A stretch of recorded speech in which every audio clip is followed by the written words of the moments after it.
સુરતની લાજપોર જેલ ફરી એકવાર ચર્ચામાં આવી છે, જ્યાં બળાત્કારના ગુનામાં પાકા કામના કેદી તરીકે સજા ભોગવતા વિવાદાસ્પદ ધર્મગુરુ નારાયણ સાંઈની બેરેકમાંથી એક મોબાઈલ ફોન મળી આવ્યો છે.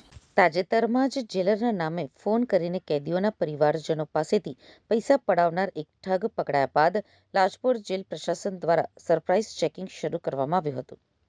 આ ચેકિંગ દરમિયાન તારીખ 27મી નવેમ્બરના રોજ ઇન્ચાર્જ જેલર દીપક ભાભોરને બાતમી મળી હતી કે પાકા કામના કેદી નારાયણ સાંઈ પાસે મોબાઈલ ફોન છે. બાતમીના આધારે જેલની ઝડપી સ્ક્વોડ નારાયણ સાંઈના સેપરેટ સેલની ખોલી નંબર 1માં હાથ ધરાઈ હતી. તપાસ દરમિયાન જેલના લોખંડના દરવાજા પાછળ ચુંબક વડે એક મોબાઈલ ફોન ચોંટાડેલો મળ્યો હતો. એટલું જ નહીં, તેની પાસેના થેલામાંથી જીઓ કંપનીનું એક સિમ કાર્ડ પણ મળ્યું હતું. જોકે નારાયણ સાંઈ ફોન ઉપર વાતચીત કર્યા બાદ ફોનમાંથી બેટરી અને સિમ કાર્ડ કાઢી લેતો. સિમ કાર્ડ તે પોતાની પાસે રાખતો, જ્યારે બેટરી તે સુરક્ષા માટે સંતરી રૂમમાં છુપાવી દેતો. ઝડપી દરમિયાન સિપાઈએ સંતરી રૂમના દરવાજાના અંદરના ભાગે આવેલા નકુચા પાસેથી આ છુપાવેલી બેટરી કબજે કરી હતી.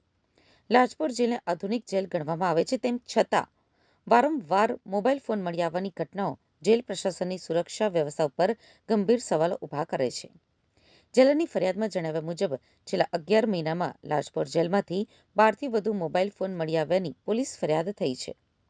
દરેક ચેકિંગ દરમિયાન મોબાઈલ ફોન અને સિમ કાર્ડને અલગ અલગ જગ્યાએ છુપાવેલા મળ્યા છે. તારીખ 27/11/2025ના રોજ લાજપોર મધ્યસ્થ જેલના કર્મચારીને એક સ્પેસિફિક ઇનપુટ મળેલું હતું કે જહાંગીરપુરા પોલીસ સ્ટેશનમાં અગાઉ બળાત્કારના ગુનામાં જે પાકા કામનો કેદી નારાયણ સાંઈ આસુમલ હલપલાની લાજપોર મધ્યસ્થ જેલમાં જ્યુડિશિયલ કસ્ટડી હેઠળ છે. તેણે મોબાઈલ અને બેટરી અને સિમ કાર્ડ એ સંતાડીને રાખેલો છે. આ સ્પેસિફિક ઇનપુટ ઉપર કાયદેસર કાર્યવાહી કરવા માટે લાજપોર મધ્યસ્થ જેલના સ્ક્વોડના અધિકારી અને કર્મચારીઓએ જે તે જગ્યાએ ઝડપી કરી. તો એમાં બેરેક નંબર 1માં દરવાજાની જોડે મેગ્નેટથી એક મોબાઈલ સંતાડેલો હતો. મેગ્નેટ રાખી અને એ મોબાઈલ મળી આવ્યો. ત્યારબાદ મોબાઈલમાં જે બેટરી વપરાતી હોય છે એ પણ એ બેરેકના નકુચાના ભાગમાં સંતાડેલ હતી, એ પણ મળી આવી.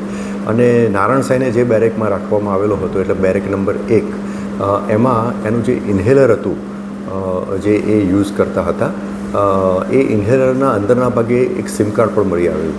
આમ મોબાઈલ, બેટરી અને સિમ કાર્ડ આમ પ્રતિબંધિત વસ્તુઓ નારાયણ સાંઈના બેરેકમાંથી મળી આવી. જે અનુસંધાને નારાયણ સાંઈના વિરુદ્ધમાં સચિન પોલીસ સ્ટેશનમાં એક ભારતીય ન્યાય સંહિતા અને ધ પ્રિઝન એક્ટની વિવિધ કલમો હેઠળ ગુનો રજીસ્ટર કરવામાં આવેલ છે.